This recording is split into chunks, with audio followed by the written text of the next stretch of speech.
enche a minha vida, Espírito, enche a minha vida, enche-me com teu poder, pois de ti eu quero ser.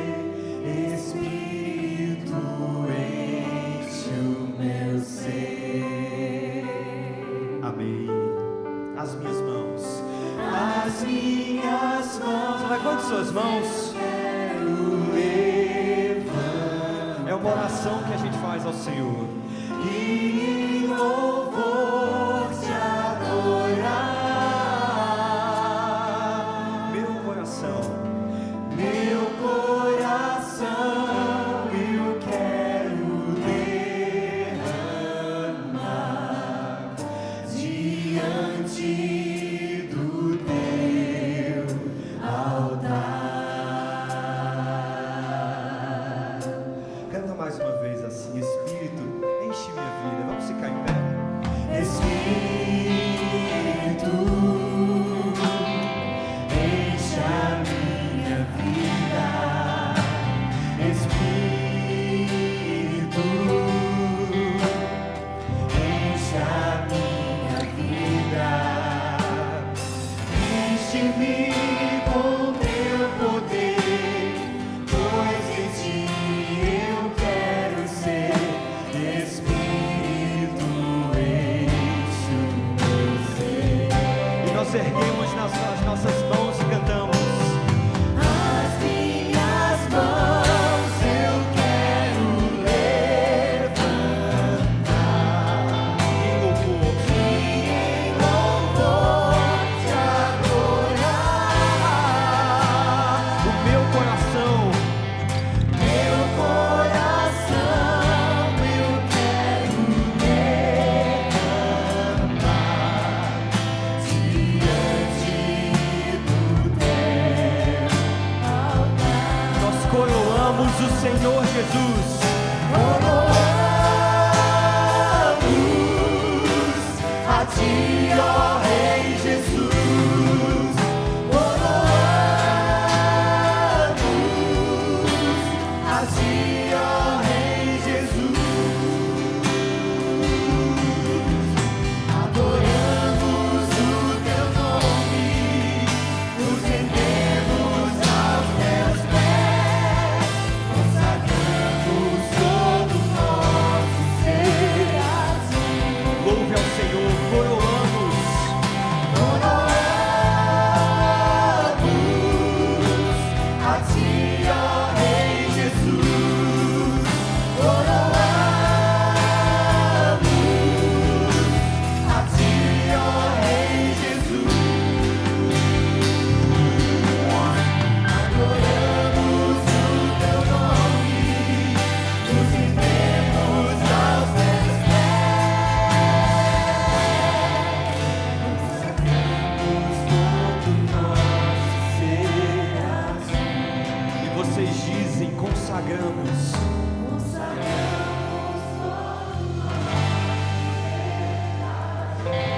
E mais uma vez, consagramos.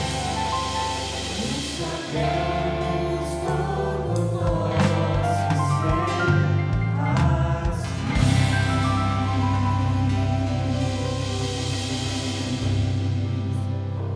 a Amém. A nossa vida e o nosso ser precisa ser consagrado ao Senhor continuamente. Todos os dias, diante do altar do Senhor. Nós queremos propor um momento diferente agora. Deus nos trouxe uma bênção. Na verdade, inicialmente essa oração, essa bênção araônica, ela foi dada a Arão e a sua família, para que na função de sacerdotes, eles pudessem fazer uma bênção tríplice. Porque o nome de Deus, ele era invocado 3 vezes. Que o Senhor te abençoe, que o Senhor Deus Adonai faça resplandecer o seu rosto sobre ti, e que o Senhor tenha misericórdia de ti e te dê a paz. Eu sei que o nosso espaço aqui geográfico, ele não facilita tanto, mas eu queria que nesse momento você estivesse junto da sua família. E se de repente nessa manhã aqui você está sozinho, sem estar acompanhado da sua família, não se preocupe, porque essa aqui é a sua família cristã. Então você vai ser abraçado da mesma forma, porque estamos todos unidos como irmãos, porque somos filhos do mesmo Pai. E nós vamos pedir a bênção do Senhor. Então, por favor, se você estiver aí junto com a sua família, quando a gente chegar no momento do refrão dessa canção, eu gostaria que você abraçasse a sua família, o seu irmão, para que a gente transforme essa canção que traz a bênção araônica, a oração araônica, como uma oração de bênção ao Senhor, mas especialmente em prol das nossas famílias, os que estão aqui e os que as nossas orações irão alcançar. Que o Senhor te abençoe e faça brilhar seu rosto em ti, que conceda sua graça e te dê paz. Mais uma vez. Que o Senhor te abençoe e faça brilhar seu rosto em ti, que conceda sua graça e te dê paz. Feche os olhos.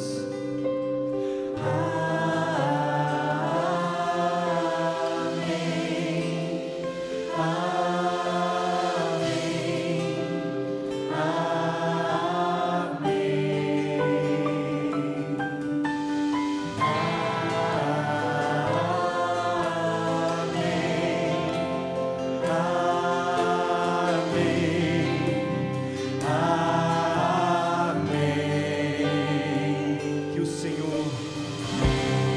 Que o Senhor te abençoe e faça brilhar seu rosto. vamos impor as nossas mãos em favor dos nossos irmãos. Sua graça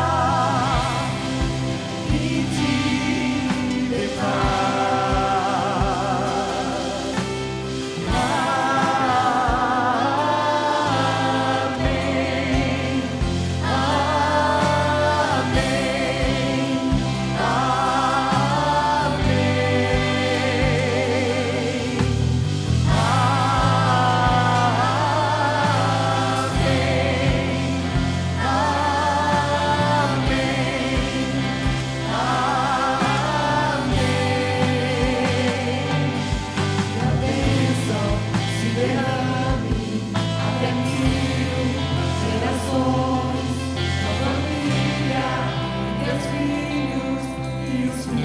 Cante como uma bênção, pedindo ao Senhor que a presença do Senhor nos acompanhe por detrás, por diante, em todo momento. É pelo Senhor, E de dia e de noite, tua entrada, tua saída, em teu riso, em teu choro, é contigo, é contigo, é contigo, é contigo, é contigo, é contigo, é contigo, é contigo, é contigo, é contigo.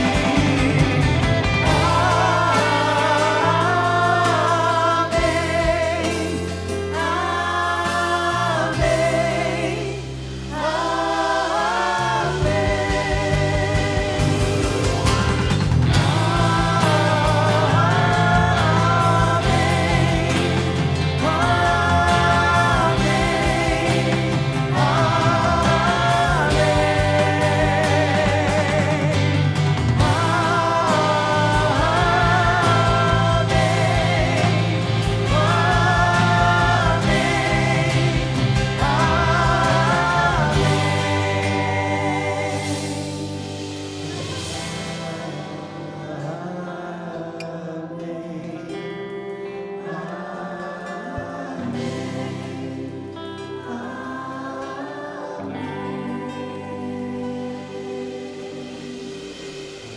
Grande e eterno Deus que habita nos altos céus, nós só estamos aqui, Senhor, por um motivo, que é para te louvar, para te adorar, porque entendemos que o Senhor é o único digno de adoração. O Senhor já falou com a gente, mesmo antes que a gente chegasse nesse lugar, e nós oramos ao Senhor, e nós temos a certeza que a nossa prece chegou até o céu, mas também nós cantamos, nós soltamos a nossa voz em um cântico de adoração ao Senhor. E agora chegou o momento, Senhor, que a gente vai se calar, porque a gente precisa ouvir a Tua voz, e nós pedimos que o Senhor fale ao nosso coração, e que ninguém que está nesse lugar volte para a sua casa da mesma maneira que veio, mas que saia daqui transformado pelo Teu poder. É o que nós te pedimos e te agradecemos em Jesus. Amém.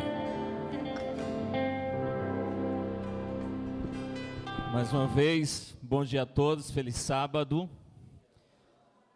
Que bom que você veio para esse lugar tão agradável. É a primeira vez que eu venho aqui. Tem mais alguém que vem pela primeira vez, como eu estou aqui? Uau, aqui, lado de lá. Nossa, mas veio muita gente aqui. Deus abençoe vocês que vêm outras vezes. Lugar aconchegante, gostoso, né?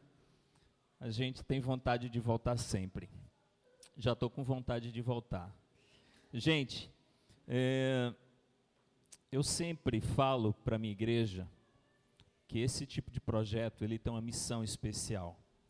A missão de um projeto como esse é fazer você entender que você não vai à igreja. Nós temos, eu vou à igreja. E a gente pergunta para o outro, você vai à igreja sábado? Tá, eu vou à igreja. A gente tem que tirar essa frase do nosso meio. Eu não vou à igreja, mas eu sou a igreja. Se eu vou à igreja, eu tenho aquela concepção de que eu venho aqui, deixo Jesus e volto sábado que vem para me encontrar com Ele.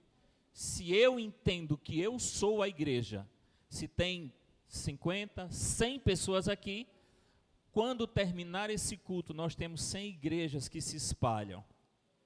E eu gosto de perguntar para a minha igreja lá, quantos conseguiram ser igreja essa semana? Porque de maneira intencional, nós motivamos as pessoas a serem igreja. Semana passada eu estava no interior voltando e eu parei num lugar para comprar queijo. E eu disse, meu Deus, a semana está passando e devido às atividades eu não consegui ser igreja para ninguém. Eu preciso ser igreja. E aí eu olhei, 2 mulheres que estavam conversando. Eu falei, eu vou ser igreja para aquelas 2 mulheres. E me aproximei das 2 mulheres e disse, tudo bom com vocês? Ela, tudo bom. Eu disse, tá gostoso esse friozinho aqui, né? Tá. Eu disse, vocês sabiam que Deus tem um plano especial para a vida de vocês? Na hora, uma olhou para a outra e olhou para mim assim, meio que, por que esse cara veio aqui perguntar do nada e falar de Deus? E eu comecei a conversar com elas. Eram 2 prostitutas. Elas falaram que ganhavam a vida sendo prostitutas. E eu falei, mas vocês querem sair dessa vida de vocês? Aí ela falou, eu quero, é o meu sonho, é sair. E eu vou sair no mês de outubro. Falei, por que outubro? Porque eu preciso conseguir um dinheiro para trabalhar com confecção e até outubro eu vou estar resolvida. E a outra disse, eu também estou com plano de sair. E eu falei, olha, mas quantas vezes vocês fizeram essas promessas e vocês não saíram? Ela disse, várias vezes. Eu falei, por que outubro vai ser diferente? Eu falei, se a promessa de vocês não envolve Deus, é mais uma promessa que a gente costuma fazer lá no início do ano, de caminhada todos os dias, e na primeira semana a gente falha e diz, vamos deixar para 2024? Promessa de dieta, promessa de ler a Bíblia, promessa de ser mais fiel a Deus, nos dízimos, nas ofertas, tantas promessas que a gente faz, mas a gente acaba falhando em nossas promessas, porque a gente não permanece em Deus. E conversando com elas, eu disse, olha, eu quero orar por vocês. Tem algum pedido especial que eu possa orar? Uma disse, eu tenho. Aí eu falei, o que é? Ele disse, que meu marido não descubra que eu faço isso até outubro. Aí eu falei, quer dizer que depois de outubro ele pode descobrir? Mas eu entendi que o marido não sabia que ela tinha aquela vida. Ela falava que viajava para outra cidade, ia para um bar e ela ganhava a vida daquela forma. R$ 50 cada vez que ela saía com alguém e juntava um valor de R$ 3.000 por mês, que era muito maior do que ela vendendo confecção. Mas assim, eu estou contando essa história para vocês porque eu resolvi ser igreja e orar por aquelas duas. Se a gente entender que a pessoa que está no nosso trabalho, está do lado, está na fila de um banco, está do outro lado, se a gente entender, eu não vou à igreja, eu sou a igreja, então de alguma forma você vai impactar a vida dessas pessoas. Porque Jesus disse que nós somos o quê? O sal da terra e a luz do mundo. O problema é que a gente quer ser luz sem antes ser sal, e aí não funciona. A mensagem para essa manhã, queridos, está no livro de Provérbios, no capítulo 16, e o verso 9. É apenas um verso, mas ele diz muito a respeito dessa mensagem. Provérbios 16, 9. Você encontrou? Provérbios 16, 9. O coração do ser humano traça seu caminho, mas é o Senhor quem dirige os passos. Repito, o coração do ser humano traça seu caminho, mas é o Senhor quem dirige os passos. Queridos, a mensagem para esta... Conseguiu aquela foto, pastor? Eu queria que colocasse ali. O tema da mensagem de hoje é quem dirige a sua vida. Quem é que dirige a sua vida? O que dirige a sua vida? Quem dirige ou o que dirige a sua vida? No ano de 1992, foi lançado na Coreia do Sul um filme chamado A Mão que Balança o Berço. Alguém assistiu esse filme aqui? A Mão que Balança o Berço. Gente, é uma história bem interessante. Um médico, ele tenta a força uma senhora, uma mulher, e aquela mulher faz uma denúncia por tentativa de estupro, aquele médico, e a polícia vai até a casa do médico. Só que antes que a polícia chegue, o médico se suicida, tira a vida. E a esposa do médico estava grávida. Quando ela soube que o marido morreu, ela perde o bebê. E ela descobriu que a mulher que fez a denúncia ao seu marido, e que o marido se matou por causa disso, tinha um filho. E aí ela se candidata como babá para cuidar do filho da mulher. Você confiaria o seu filho a uma babá como essa? Enquanto a mulher saía para trabalhar, aquela que estava planejando tirar a vida da mãe estava ali. Ela que cuidava do bebê. Ela que determinava o balançar do berço. Sim, ninguém sabia, só no final quando ela... Mas aí é o seguinte, eu estava lembrando desse filme, aí eu perguntei assim, eu digo, puxa vida, e se aquela mulher ali, uma criança tão indefesa, frágil, sob os cuidados de uma pessoa má que queria destruir aquela família. Você confiaria seu filho na mão de uma pessoa que tenta te matar? Eu quero dizer para você nessa manhã que grandes homens mudaram o destino de uma nação. As grandes empresas que fazem sucesso no planeta, elas têm um mentor por trás. Tem um cérebro que direciona todas as diretrizes e os caminhos e tem um planejamento estratégico para onde a empresa quer chegar. Eu creio que você conhece tantas empresas famosas, provavelmente você pega o seu celular e quando vira tem uma uma maçã do outro lado. Alguém um dia planejou, lá atrás, 1976, alguns nem eram nascidos, computadores da Apple, e como chegou, né? E essa maçã que é mordida, ali atrás, ela tem um valor de comércio muito alto. É uma marca. Um dia eu estava passando lá no centro e um rapaz oferecendo celular. E dizia que era da marca da maçã, da Apple, né? E a maçã era inteira, não tinha mordida ainda, não. Era tão novo que a maçã nem tinha sido mordida ainda, né? E ele dizia, olha, bem baratinho, 2 chips. Ele dizia, 2 chips, né? Quem dirige a sua vida? No meio da sociologia existe uma palavra chamada anomia. Anomia é quem não possui a de negativo, nomia de regra, contra as regras, não as regras, sem lei, ou seja, é uma anarquia ou desorganização, é uma perda da identidade. E o que é que pode estar acontecendo hoje no meio do cristianismo? E é por isso que eu quero que você responda essa pergunta, quem dirige a sua vida? Porque às vezes não é de uma maneira drástica, súbita que chega, mas de uma maneira sutil, que você deixa a sua vida ser guiada por segmentos, por modas, por tantas coisas, e quando você pensa que não, você está envolvido naquilo ali. Você se deixa levar, porque não chega quando Jesus diz assim, olha, não ameis o mundo, ninguém ama o mundo diretamente. Primeiro a gente começa a fazer uma amizade, uma paquera, e depois chega um momento que a gente está amando, envolvido. E a anomia é a perda da identidade. É quando você chega para alguém que tem o seu conceito do que é certo e do que é errado, e você diz, fulano, por que você está fazendo isso? E ela diz, eu faço porque quero, faço porque gosto, porque a vida é minha e ninguém tem nada a ver com isso. Mas você conhece a Bíblia? Sei, não é a Bíblia que dita a minha vida.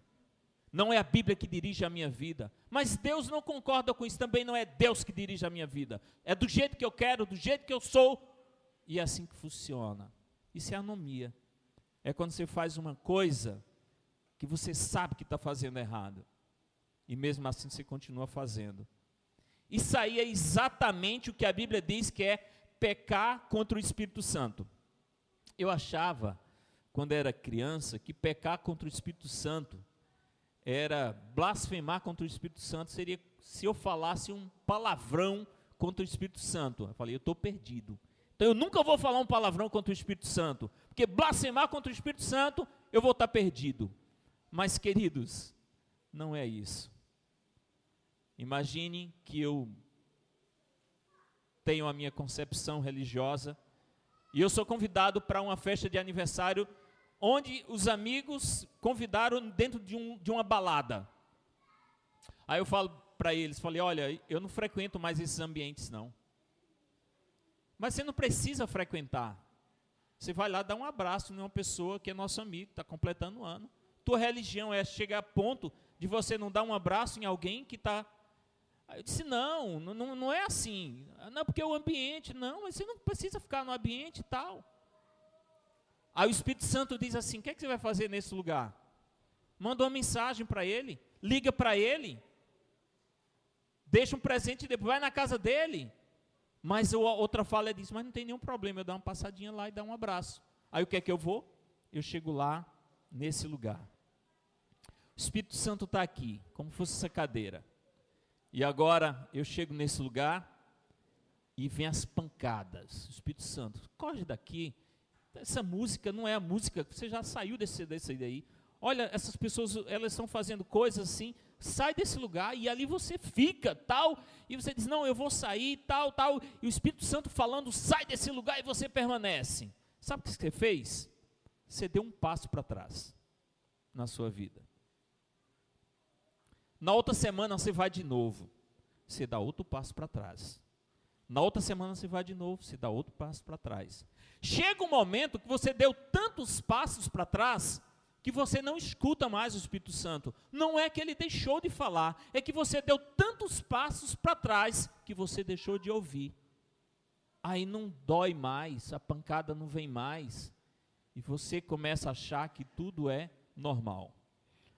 Um dos maiores problemas que nós enfrentamos hoje, além do pluralismo religioso, é a questão da gente tirar o evangelho de Cristo e colocar no ser humano. E eu vou explicar para que você entenda melhor. Nós tiramos o evangelho de Cristo e colocamos no ser humano, quando muitas vezes nós arrumamos uma igreja pensando em agradar as pessoas. Olha, vamos pintar de cinza porque as pessoas vão, não estou citando um exemplo aqui, vamos pintar de cinza porque as pessoas vão gostar. Vamos pintar de salmão porque as pessoas vão gostar. Vamos colocar essas flores aqui porque as pessoas vão gostar. Isso está errado, porque a gente tira o evangelho de Cristo e coloca no ser humano, e a gente começa a focar no que as pessoas vão gostar. Gente, eu não estou nem aí porque vocês vão gostar. Se é cinza, se é branco, se é preto, se é amarelo, se a gente não estiver fazendo para Deus, está errado. Deus não mudou de ideia em relação aos seus princípios. Deus não mudou de ideia. Ele não voltou atrás. Então agora há uma moda e diz, não, é porque nos Estados Unidos pode. Nos Estados Unidos usa, em São Paulo usa, Rio de Janeiro usa. Sua vida tem que ser dirigida por Deus. Não é porque outras pessoas que partilham da mesma fé que vocês estão fazendo, que você tem que fazer também. Isso é o efeito manada. Vamos fazer porque outros estão fazendo. Ah, porque se lá já foi liberado, então quem que libera? Princípios são inegociáveis, gente. A gente não negocia princípio. Aí um dia mandaram no particular para mim, pastor, isso aqui é a igreja adventista, olha o que eles estão fazendo. As pessoas estão fazendo isso. Eu falei, olha, você não pode determinar o que aconteceu, um ponto isolado em uma igreja, como um voto da igreja. A igreja não trabalha dessa forma, não. Então, se chegar uma pessoa aqui e fizer um estardalhaço, não quer dizer que a igreja adventista aprovou aquilo que está fazendo, não. É um ponto fora da curva, mas nós temos princípios a seguir. E esses princípios vêm de muito tempo, desde que a gente tem um corpo doutrinário. Então, Deus não amoleceu a ideia, não, princípio a gente não muda. Agora, quando a gente tira o evangelho de Cristo e coloca no ser humano, aí é onde está o problema, porque a gente começa a fazer as coisas para agradar as pessoas e não a Deus. E a gente começa a colocar aqui à frente quem prega bonito, quem canta bonito, quem tem dinheiro, quem se destaca na igreja. E a gente deixa, às vezes, irmãozinhos espirituais mofando no canto do banco, sem ter oportunidade, porque aos nossos olhos, ele não tem condições de estar aqui à frente. Quem é que determina isso? Nós tiramos o evangelho de Cristo e colocamos no ser humano, quando alguém decide se batizar. A gente chega para a pessoa e diz, olha, não se preocupe não. A água vai estar quentinha, vai estar morninha. Você vai se batizar sozinho. Mentira, gente. Isso não é o foco. O foco é você vai se batizar, essa é a decisão mais importante da sua vida. Você vai ser perseguido, você vai, às vezes pelas pessoas até da sua própria casa, mas permaneça firme, porque você tomou a decisão certa. Essa é a mensagem. Que água quentinha, que água morninha, que não vai estar sozinho, vai ter mais pessoas. Ah, você vai guardar o sábado, você vai ser muito abençoado. É mentira. Vai ser abençoado, mas pode ser perseguido, perder o emprego. Cadê a segunda parte da história?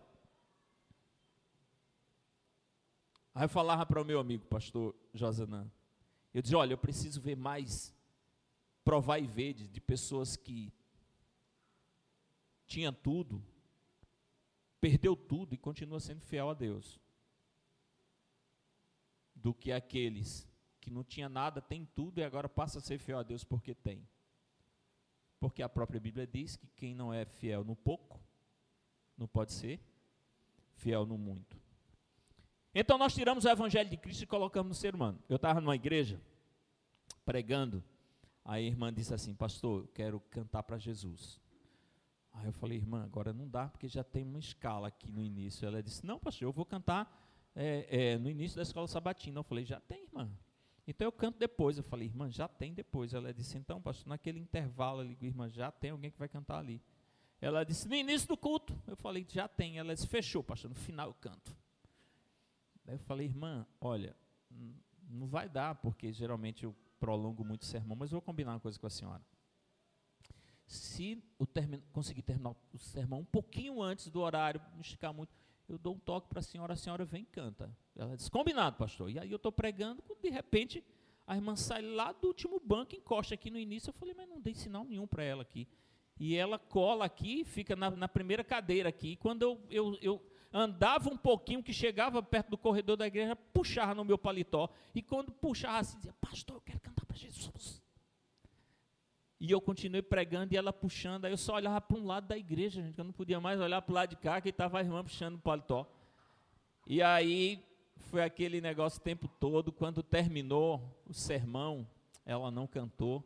Ela disse, pastor, eu queria cantar para Jesus, o senhor nem deixou. Aí eu falei, irmã, de jeito nenhum. Peguei o microfone que estava assim, disse, pode cantar. Ela disse, não, pastor, agora todo mundo foi embora. Eu falei, mas a senhora queria cantar para quem? Para Jesus. Eu digo, ele está aqui ainda, irmã. Agora, se a senhora quiser cantar para o povo, aí a senhora faz como as outras pessoas, coloca seu nome na escala direitinho que a senhora vai cantar. Entende como a gente às vezes tira o evangelho de Cristo e coloca no ser humano? Nós tiramos o evangelho de Cristo e coloca no ser humano quando diz assim, olha, são 11h30, o pregador está falando demais. Relógio não entende de adoração, minha gente. Mas como o pregador que está falando não tem testemunho de vida para pregar, ou a igreja que está ouvindo não tem espiritualidade para suportar a mensagem, então a gente começa a reclamar. Mas ninguém reclama quando está na frente da televisão, que assiste 2 tempos de futebol de 45 minutos e não levanta nem para tomar água no intervalo. Mas a gente reclama da mensagem. E principalmente quando essa mensagem, ela vai batendo naquilo que a gente gosta. Então, a nossa mensagem, ela fala sobre essa questão de quem está dirigindo a nossa vida. Quem é que norteia a nossa vida? Na cidade de Pompeia, isso no ano de 1748, ela ficou oculta por 1600 anos, quando ela foi encontrada, aquelas pessoas tinham participado de uma festa. Eles tinham bebido bastante na noite anterior, tinham assistido à luta dos gladiadores, beberam muito. Eles estavam celebrando uma festa a um deus chamado Vulcano. A palavra vulcão nem existia, e eles não sabiam o que era um vulcão.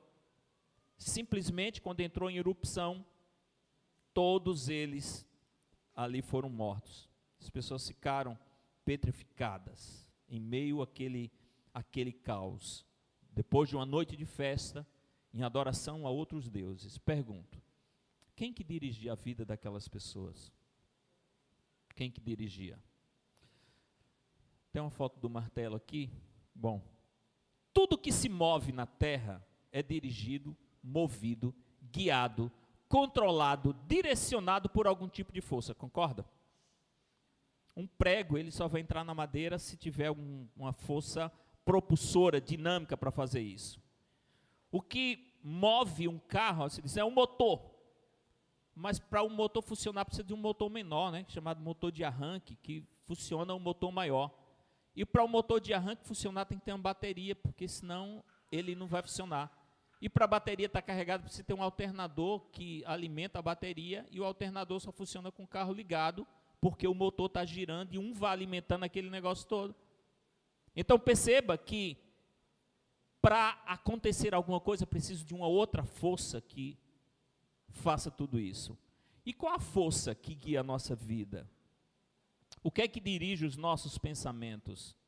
Enquanto eu estou falando com você agora, o que é que está passando pela sua cabeça?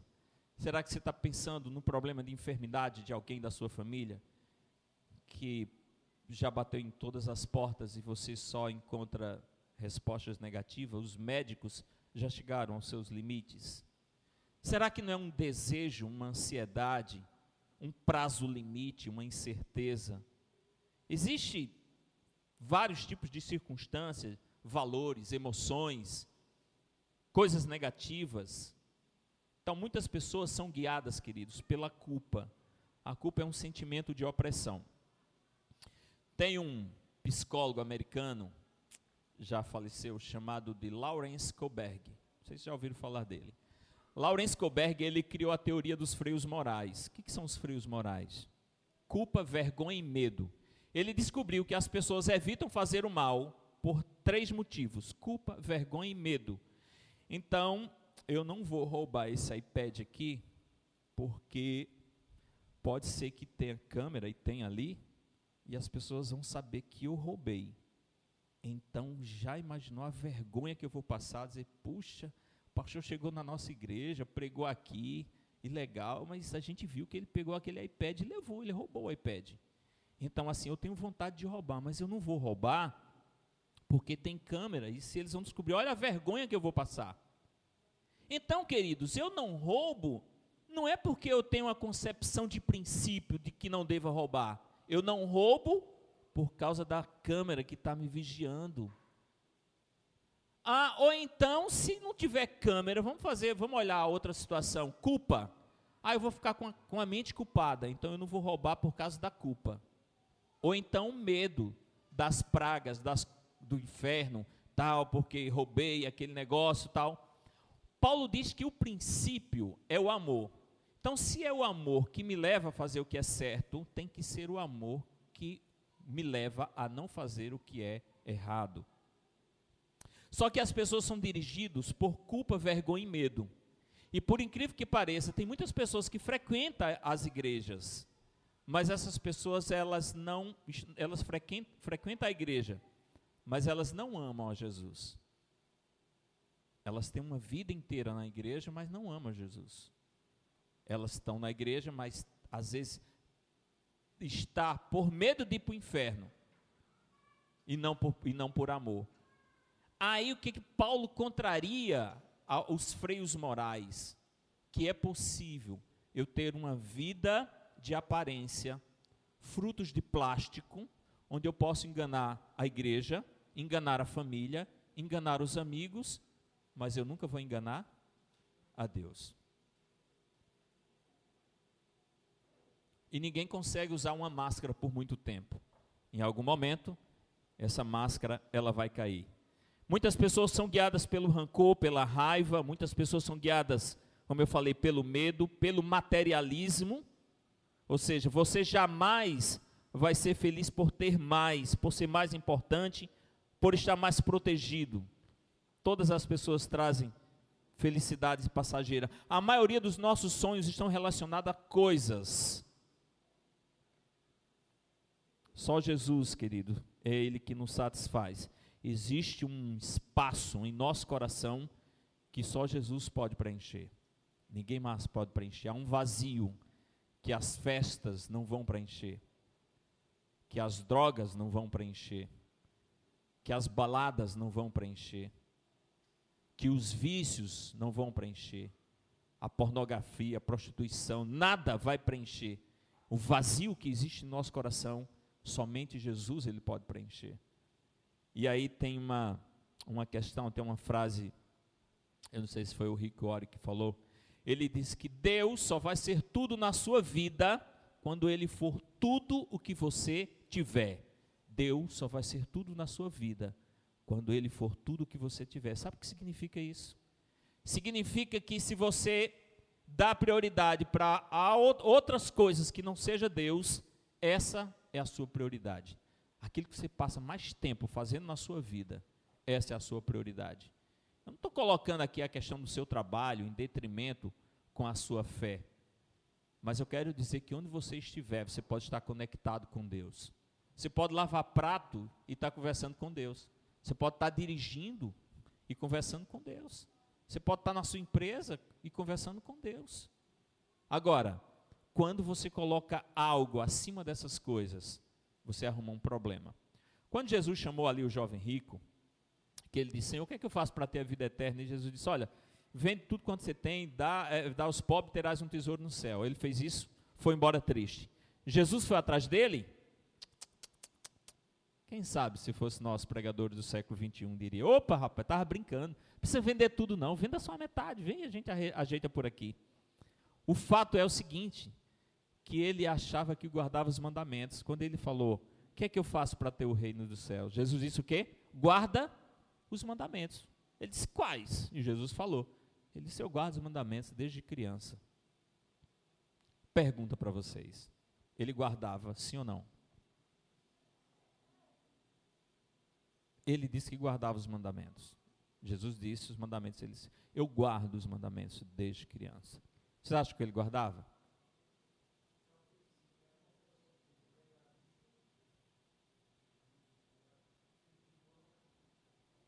Verdade. Queridos, na visão daquele jovem, ele guardava os mandamentos.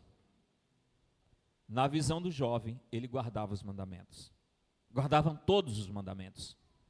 Mas qual o primeiro mandamento? Não terás outro Deus diante de mim. Qual era o Deus dele? Dinheiro. Mas na visão dele, seria possível guardar os mandamentos e não amar a Jesus.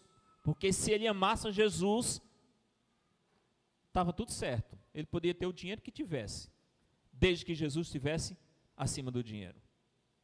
Então é possível ser uma pessoa generosa e não amar Jesus. É possível ser uma pessoa de oração e não amar Jesus. É possível ser uma pessoa caridosa e não amar a Jesus. Ser um bom líder de igreja e não amar a Jesus. Guardar os mandamentos e não amar a Jesus. Agora vamos inverter. É impossível amar a Jesus e não ser uma pessoa de oração. Eu posso ser uma pessoa de oração e não amar a Jesus. Agora é impossível amar a Jesus e não ser uma pessoa de oração. Eu posso ser uma pessoa caridosa, generosa e não amar a Jesus. E muita gente faz isso por aí. Nem tem Deus na vida dela, mas é impossível eu amar a Deus e não entender que o próximo é meu irmão e eu preciso partilhar aquilo que Deus me deu. Entende como a coisa muda? A maior de todas as desgraças de uma vida é uma vida sem propósito.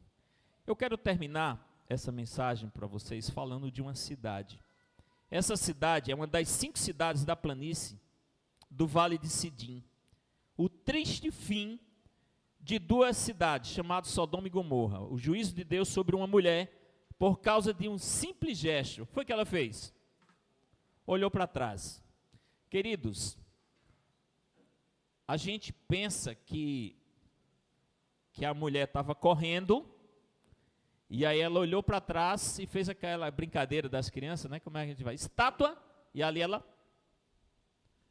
Mas há entre os teólogos, assim, eles afirmam que aquela mulher, quando diz ela olhou para trás, não foi o fato dela virar o pescoço e olhar para trás, mas foi ela se demorar para sair, a tal ponto que ela foi alcançada pelas larvas daquela cidade que foi destruída.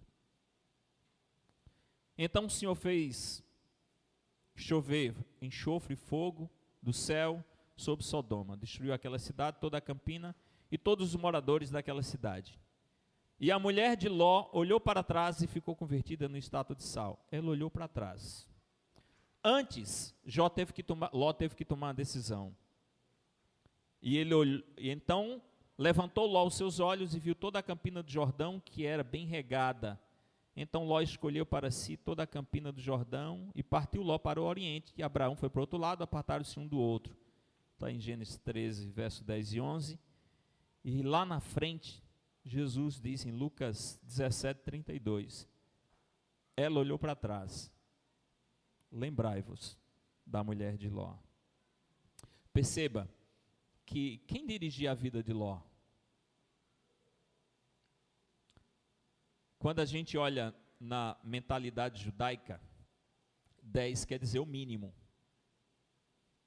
Então, quando Deus disse que ia destruir Sodoma e Gomorra, Abraão foi lá para interceder com Deus por causa de Ló. E Abraão disse assim, mas Senhor, o Senhor vai destruir a cidade? Se tiver 50 lá, justos. Aí Deus disse, não tem 50, mas tem 45, também não tem. 40, 30, 20, não tem, Abraão, 20? 10, Senhor. Na cidade toda não tem 10. Deus disse, tem não. Por que Abraão parou em 10? Porque na mentalidade judaica, 10 é o mínimo. Na cabeça de Abraão, ele não conseguia entender como Ló, morando tanto tempo naquela cidade, não fez um pequeno grupo, Não montou uma comunidade que levasse 10 pessoas aos pés de Cristo. Você vai ver muito essa questão do... Por que Deus pede para que a gente guarde 10 mandamentos e não 11, não 9? Porque 10 na mentalidade judaica é o mínimo. Para ser congregação, tem que ser acima de 10. Por que ele pede para que a gente devolva 10%? Não é 9 nem 11. Os mandamentos são 10. Aí quando você chega lá no povo, quando foi para a Babilônia, eles foram convidados a comer a comida. Não era comida ruim, não. Era a melhor comida que tinha ali. E eles se recusaram a comer aquela comida. E aí Daniel fez uma proposta, disse, olha, delegou isso para a gente e faça um teste, pelo menos por quantos dias? 10 dias, se a gente comer diferente, você vai ver a diferença. Então 10 é o mínimo, né? E aí agora quando Deus disse assim, olha, não tem Abraão, não tem 10 pessoas ali. Ló, ele começou estava distante, olhou para as campinas do Jordão, mas ele foi acampando, até que ele chegou a morar dentro da cidade. Quem dirigia a vida de Ló? Quem é que dirige a nossa vida? A mulher de Ló não percebeu o perigo, ficou presa ao passado, olhava para coisas que iria virar cinza. Presa ao passado, inflexível. Quem é que controla a nossa vida? A única coisa que traz real significado e propósito à nossa vida está nas mãos de Deus. Queridos, eu quero terminar com uma história para vocês, mas antes deixa eu falar um pouquinho Eu trabalhei muito tempo com rádio. Eu fui diretor de rádio, locutor de rádio, e era diretor comercial de uma rádio.